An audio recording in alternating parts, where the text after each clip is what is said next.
novel karyanya Mas Adit ya Mas ya. Yang judulnya Berdamai dengan Letusan. Menceritakan tentang sosok tokoh bernama Lahar yang pada saat itu terkenal setelah mengevakuasi jenazah yang jatuh ke kawah Merapi tahun 2015. Oh iya. Pas baca, aku tuh sebel banget sama Lahar. Maksudnya sebel kenapa sebenarnya? ya itu karena Lahar berganti-ganti mempacari perempuan demi perempuan sampai mengatakan perempuan itu bodoh karena gampang diperdaya oleh kata-kata manis laki-laki. Hal ini kan bukan aku melihatnya bukan perempuan yang bodoh tapi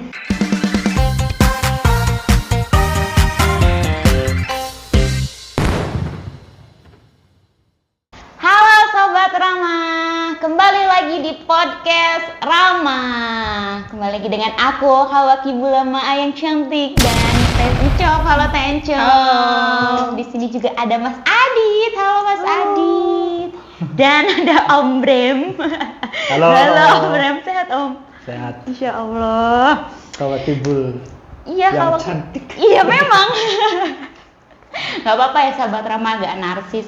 Oke, di episode kali ini kita bakal ngobrolin tentang novel karyanya Mas Adit ya Mas ya. Yang judulnya Berdamai dengan Letusan. Nah pada kali ini kita akan menyinggung tentang novelnya Mas Adit yang beririsan dengan isu maskulinitas ya Mas ya. Iya. Betul. Oke mungkin untuk awal nih Mas, mungkin banyak sahabat Rama yang belum tahu gitu isi novelnya gitu. Boleh Mas Adit ceritain dulu? Oke. Ya. Tak pegang ya. Ya, dipegang. Ya, sebenarnya sih kalau kita lihat dari ini ya, dari covernya emang belum tahu ya orang ceritanya tentang apa. Iya. Cuma kalau lihat dari belakang kan ada sinopsis di sini kan. Jadi di sinopsisnya ini menceritakan tentang sosok tokoh bernama Lahar yang pada saat itu terkenal setelah mengevakuasi jenazah yang jatuh ke kawah Merapi tahun 2015. Oh iya. Jadi sempat viral itu ya? sempat viral 2015 Iya. ada pendaki yang naik ke puncak Merapi. Di situ ada batu runcing. Iya. Nah, pendaki itu jatuh dari kawah. Dan pada saat itu nggak ada pihak yang berani untuk mengevakuasi jenazah tersebut. Tim SAR juga nggak ada berani? Tim SAR mencoba mengevakuasi, Iya. cuma kan ujung tombaknya siapa ini? Itu jadi yang turun itu yang memutuskan untuk siapa nih yang turun ini debatable. Gitu tuh. Karena memang risikonya sangat tinggi. Ya dari gas beracun, terus kondisi bebatuan yang labil. Belum lagi yang suatu waktu erupsi bisa saja terjadi kapanpun. Jadi banyak faktor yang menyebabkan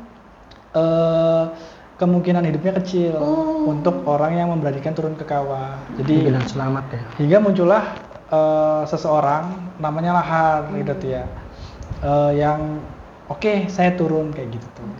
Nah beliau terkenal lah katakanlah pada saat itu setelah mengevakuasi jenazah itu namanya sempat naik gitu kan sampai diundang ke Kick Andy juga. Ya banyak orang juga pada saat itu bertanya kok berani. Betul. Siapa sih Lahar? Iya. Nah aku nggak mau berhenti pada keberaniannya itu aja, tapi ingin mengulik keberanian itu dibentuk oleh apa, gitu tuh. Jadi banyak orang yang berhenti pada wah keren banget nih orang, wah berani banget nih orang, tanpa mengulik pondasi-pondasi apa sih yang bikin dia berani itu. Iya, punya nyali sebesar itu gitu ya. Nah kira-kira buku ini mengulas tentang itu, faktor-faktor yang membentuk keberanian seorang Lahar hingga pada klimaksnya di tahun 2015 itu, gitu tuh. Kayak gitu sih intinya. Oh ya. Berarti itu ada kaitannya dengan emang bagaimana dia dibentuk sejak kecil sehingga keberanian-keberanian itu muncul gitu ya Mas ya.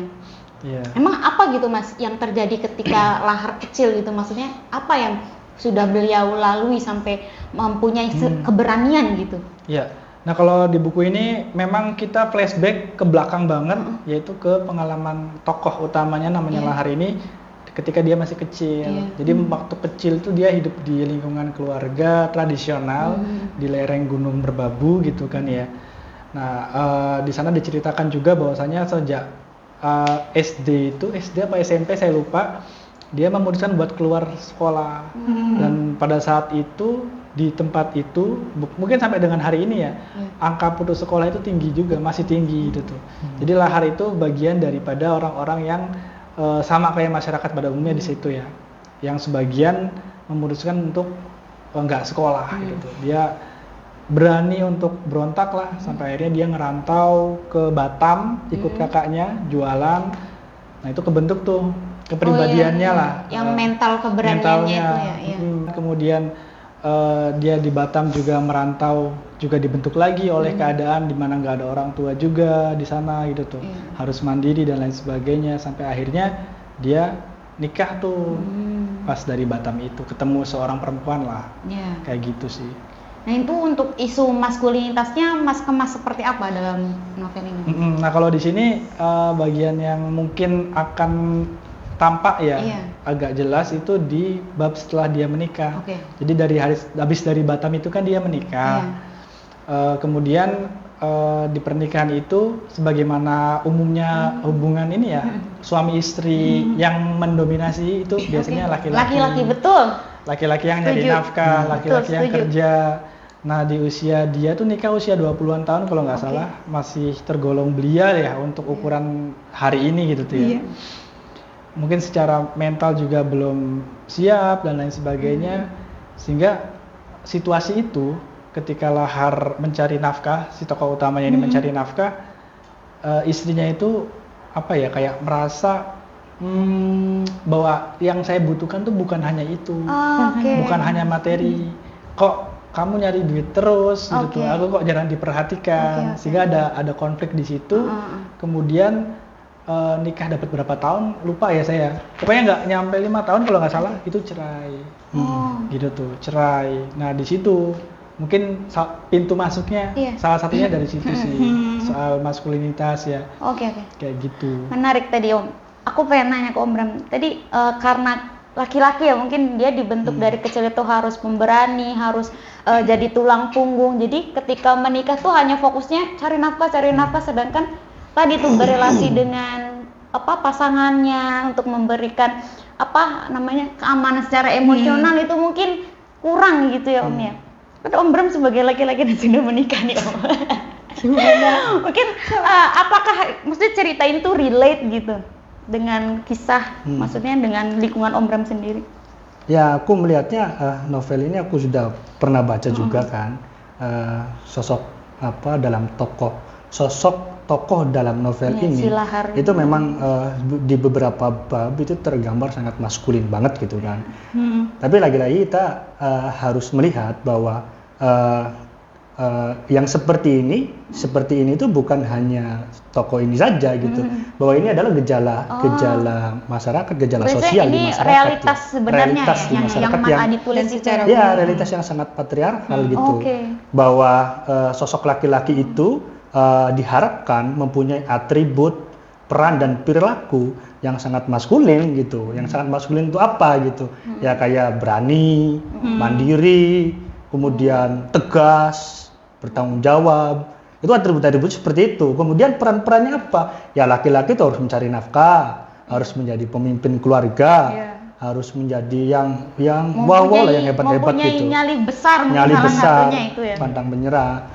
Dan dalam novel itu juga sosok Lahar ini ya terbentuk juga dari maskulinitas yang lain yang saat menyelamatkan orang di kawah itu, orang yang jatuh itu kan pengen menaklukkan gunung gitu kan ya, maskulinitas banget kan, bahwa aku harus berada di puncak yang memang puncak itu kan sangat rawan itu untuk jatuh lagi kan, karena memang gunung itu puncak itu terbentuk dari letusan gunung yang itu sangat rapuh sekali gitu kan, belum lama.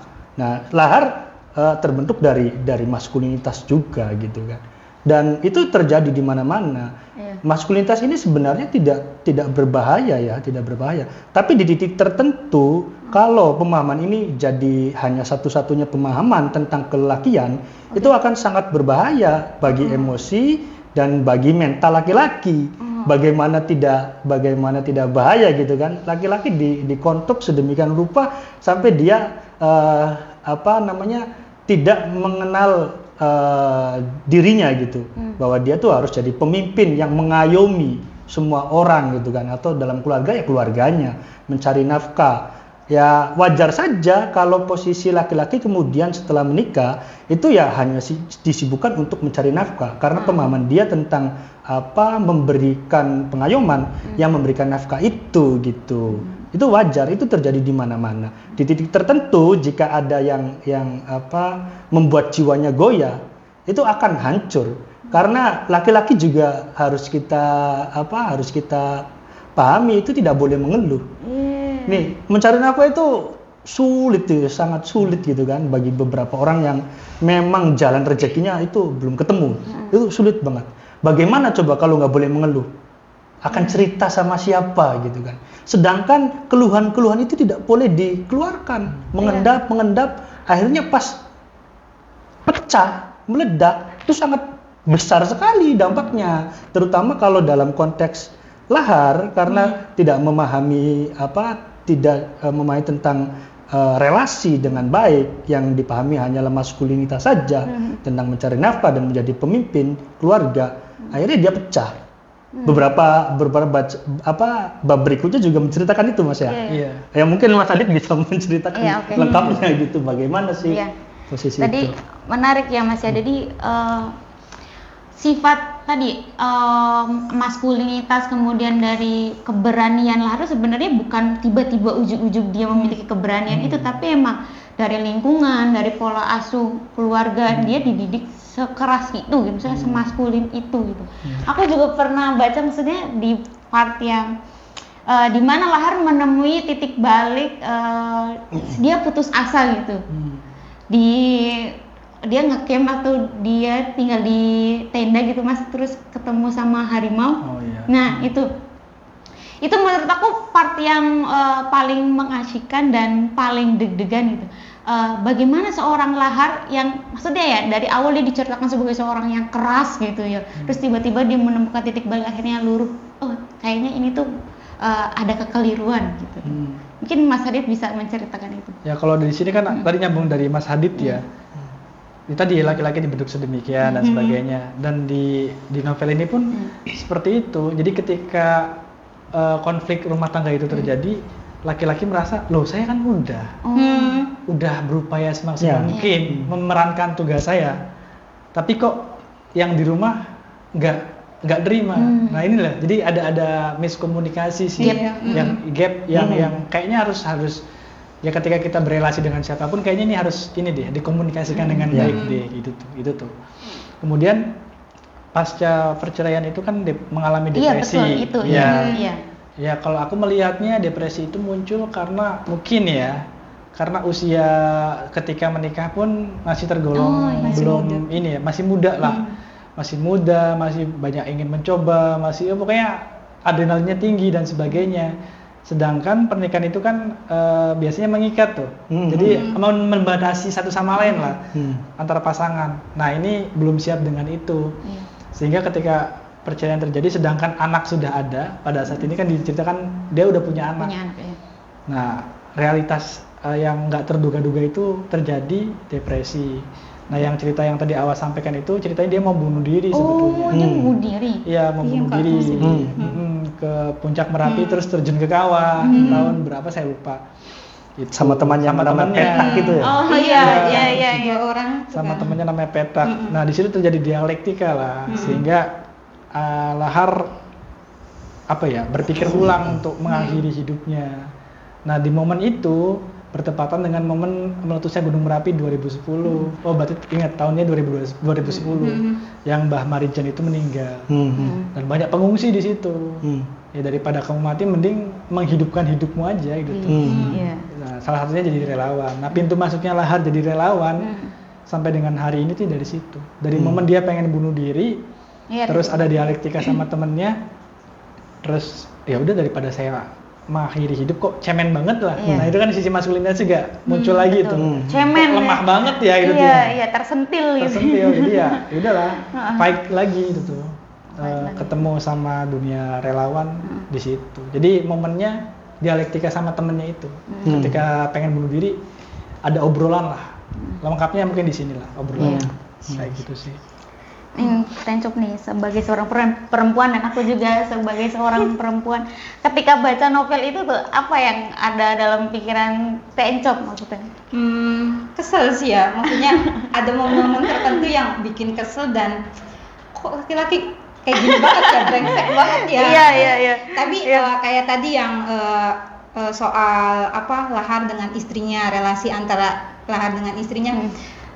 Pas baca, aku tuh sebel banget sama Lahar. Maksudnya sebel kenapa sebenarnya? ya itu karena kok dia mikirin cuma materi aja sih, padahal kan maksudnya dari transisi kayak perempuan ketika mengandung, terus melahirkan dan ketika dia punya anak itu dia itu butuh ditemani karena dia kan baru ya, maksudnya kayak melahirkan dia baru merasakan, punya anak dia baru merasakan dan dia belajar, dan ketika dia butuh orang untuk bantu dia, tapi itu nggak ada, maksudnya tuh orang terdekat. Iya, orang terdekatnya malah nggak ada. Jadi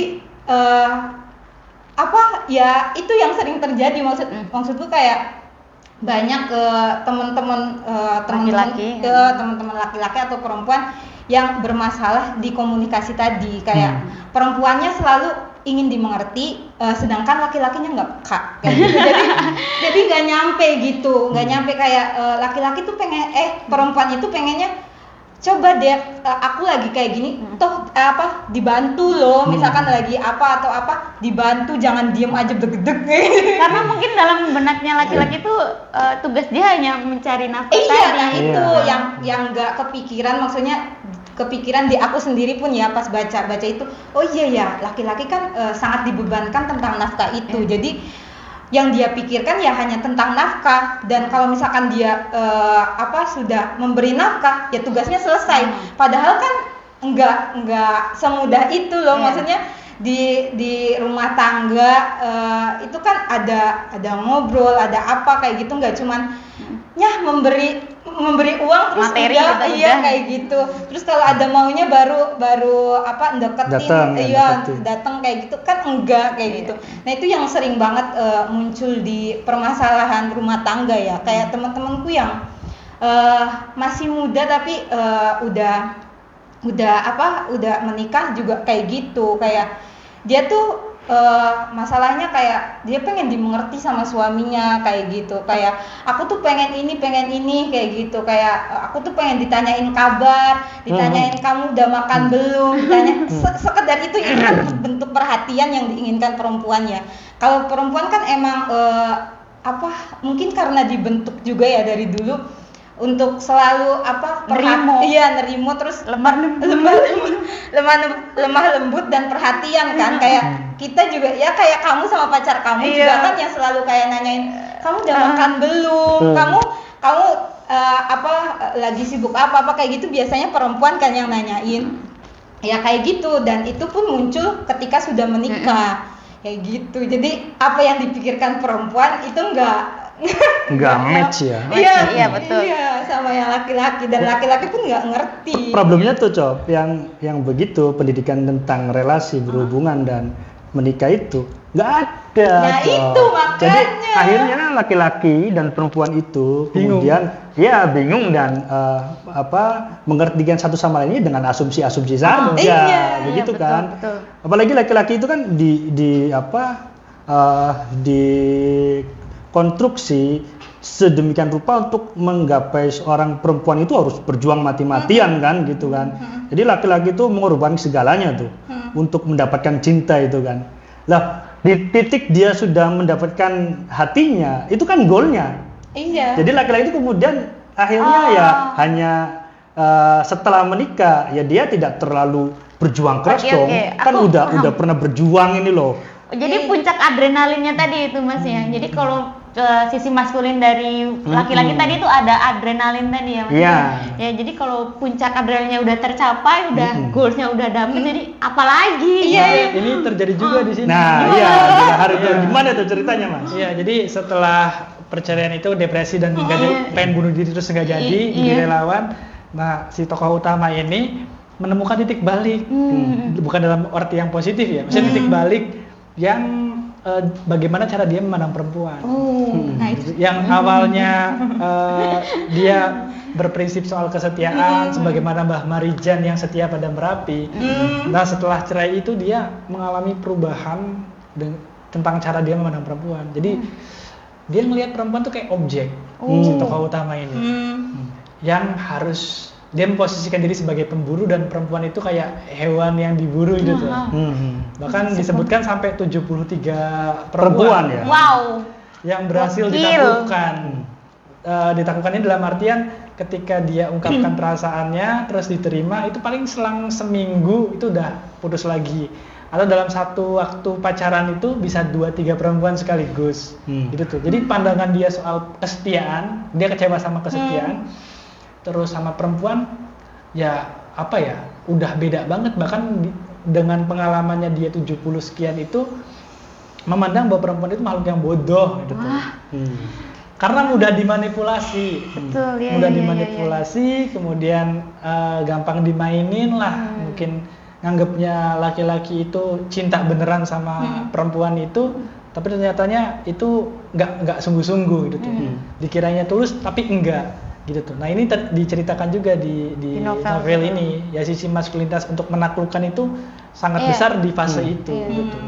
Dan pasti adrenalin kayak gitu tuh munculnya di cowok ya. Kalau di cewek sendiri tuh mungkin ada ya Mas yang sisi-sisi maskulinitas yang seperti itu, ingin menaklukkan sebuah tantangan dan semuanya. Tapi kadang-kala untuk kita sebagai perempuan tuh selalu ditekan loh Mas. Gak boleh itu tuh maksudnya punyanya laki-laki gitu, maksudnya itu udaranya laki-laki. Kamu pamali, kamu kan cewek, misal aku main bola aja ataupun aku kayak naik gunung, kamu kayak laki-laki, itu tuh bukan hobinya perempuan gitu. Nah, jadi mungkin pola asuh tadi ya. Ya itu yang namanya konstruksi itu seperti itu. Maksudnya dari kecil laki-laki dan perempuan ini sudah dibedakan. Laki-laki dengan segala hal yang menantang, segala hal yang ya dari permainan aja kan pedang-pedangan, pistol-pistolan, sedangkan perempuan itu kan derby, masak-masakan. Iya benar. Nah, itu kan mengawal masa perkembangan manusia kan, maksudnya laki-laki dan perempuan itu sendiri sampai dewasa, kemudian mengakar dan menjadi habit kebiasaan yang kemudian terus dilakukan tanpa disadari. Tanpa disadari. Iya. Dalam kasusnya Lahar itu menarik sih, dia mendapat titik balik ya, bahwa memang kita pernah sering dengar bahwa untuk mengetahui diri adalah belajar dari orang lain. Semakin kita keluar dari diri, semakin kita menemukan diri gitu kan. Nah ini problemnya, nilai yang baru itu yang dia dapat maskulin lagi gitu kan. Maskulin lagi, menaklukkan itu gitu kan. Sedangkan yang maskulin ini nggak pernah diurai gitu. Akhirnya di titik tertentu maskulinitas ini menjadi sesuatu yang berpotensi sangat merusak gitu. Lahar berganti-ganti mempacari perempuan demi perempuan sampai mengatakan perempuan itu bodoh karena gampang diperdaya oleh kata-kata manis laki-laki. Hal ini kan bukan aku melihatnya bukan perempuan yang bodoh, tapi laki-laki itu sendiri yang menurutku tidak mengerti apa itu cinta gitu kan, dan terlalu terjebak dalam konsep maskulinnya gitu. Coba kalau dia belajar hal yang lain gitu kan. Ya lagi-lagi hal ini bukan hanya ada di toko itu, di masyarakat itu terjadi gitu kan. Banyak laki-laki yang melakukan kekerasan seksual yang dia itu tidak memahami itu gitu. Padahal katanya dia suka, cinta, tapi ternyata dia melakukan kekerasan. Nah, aku sih melihatnya kekerasan seksual ini yang terjadi karena orang tidak memahami tentang relasi itu. Laki-laki memahami relasi itu hanya sekedar seksual belaka mungkinnya. Jadi laki-laki itu memandang bahwa yang namanya relasi antara laki-laki perempuan ya relasi hubungan badan atau relasi hubungan seksual, bahwa titiknya itu puncaknya akan terjadi itu hubungan badan. Akhirnya terjadi banyak kekerasan yang tidak disadari. Tapi laki-laki memahaminya itu ya itu yang namanya relasi itu puncaknya itu gitu loh. Itu. Jadi dari mula konsen laki-laki itu harus berani, harus agresif mungkin ya. Jadi yang ada dalam otak dia tuh ya itu mungkin Iya, ya Om ya. karena pemahamannya seperti itu. Iya, yang dia dapat dari orang tua, dapat dari lingkungan, bahwasannya laki-laki tuh pakemnya ini, dia harus bekerja keras, dia harus menakluk, jadi seorang penakluk dan sebagainya. Nah, coba dalam konteks relasi laki-laki perempuan ya, kira-kira kalau perempuan suka sama cowok berani nggak nembak? Dikata murahan. Iya kayak gitu Pasti takutnya. iya di masyarakat seperti itu. Nah, sedangkan kalau dalam konteks cerita ini kan mungkin ya aku membayangkan secara psikologi ketika perempuan dapat ditembak sama cowok atau mungkin cowoknya mungkin kata-katanya manis atau mungkin wajahnya ganteng sesuai kriteria lah, senang banget. Iya. Gitu tuh. Jadi nggak mikirin ini serius apa enggak. Betul. Dapat tembakan aja ada orang yang ngungkapin perasaan aja udah senengnya minta ampun. Gitu. Karena memang di konstruksi kata Hadid tadi kan seperti itu, menunggu tuh. Perempuan iya, nunggu, pasif gitu ya. pasif. Sedangkan laki-laki yang aktif gitu. Jadi ketika ada laki-laki yang datang kayak yang senang banget. Nggak suka apapun ya misalkan ya. Pasti ada yang kerasaan Iya betul, ada yang suka sama saya ya, gitu, iya. gitu kayak Iya, gitu sih. betul. Selagi laki-lakinya nggak terlalu rese. Kalau rese paling perempuan juga kan pasti di situ. Ilfil. Tapi aku sih melihatnya kalau membandingkan laki-laki dan perempuan dalam konteks agresivitas seksual atau berani untuk mengungkapkan pertama kali, nggak apple to apple ya maksudnya, karena konstruksi budaya ini kan secara patriarkal itu dibentuk laki-laki itu yang dominan dalam hal itu, perempuan tidak diajarkan tentang cara-cara itu gitu kan. Kemudian kalau kita berasumsi bahwa setiap ada laki-laki yang datang ke perempuan terus karena dibentuk untuk menunggu dan menanti gitu kan, bahwa ada laki-laki datang itu ada orang yang suka sama dia, yang nggak seperti itu juga kalau menurutku ya. Aku sih melihatnya pasti ada trik-trik tertentu nih dari laki-laki nih agar perempuan ini bisa terpicut ini, ya pasti itu kan.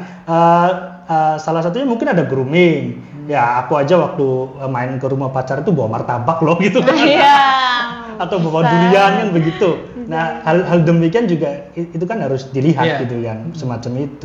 Aku lihat seperti itu. Berarti sebenarnya maskulinitas ini kalau tidak diurai benar-benar itu pasti dampak negatifnya seperti tadi ya, maksudnya bisa merugikan dan bisa merendahkan juga ya. Ya bisa merugikan pada dirinya sendiri sampai berefek untuk pengen bunuh diri atau bertindak yang merusak gitu kan. Karena namun di sisi lain tadi yang kata Mas Hadid di awal itu kan ya apa ya, maskulinitas ini juga punya potensi yang positif ya Mas. Ya misalkan kayak tadi contoh ada korban jatuh ke kawah, nggak ada yang berani nih. Nah ini kan kalau nggak punya jiwa maskulin kan nggak mungkin, susah. Adrenalin atau, itu nggak atau adrenalinnya maskulinitasnya nggak tinggi banget juga susah gitu. Jadi memang dari sekian laki-laki aja bahkan nggak ada yang berani katakanlah ya kayak gitu tuh. Jadi ada sisi positifnya juga. Tinggal bagaimana kita disadari nih bahwa oh ya saya terbentuk oleh budaya dan lain sebagainya, tradisi dan sebagainya. Terus kira-kira potensi maskulinitas ini bisa disalurkan kemana saja ya, agar tidak memberikan efek yang negatif atau merugikan diri sendiri dan orang lain. Itu sih poinnya mungkin di situ ya. Atau mungkin diimbangi dengan aspek-aspek feminitas juga gitu tuh. Jadi nggak mesti laki-laki itu harus 100% maskulin misalnya. Benar. Ya dimunculkan juga aspek-aspek femininnya gitu ya. Kasih sayangnya, kelembutannya. Karena kan itu juga bakal digunakan juga di banyak momen gitu tuh. Seperti tadi ya, berumah tangga itu ya. Jadi harus ada imbang antara tadi maskulinitas dan feminitas.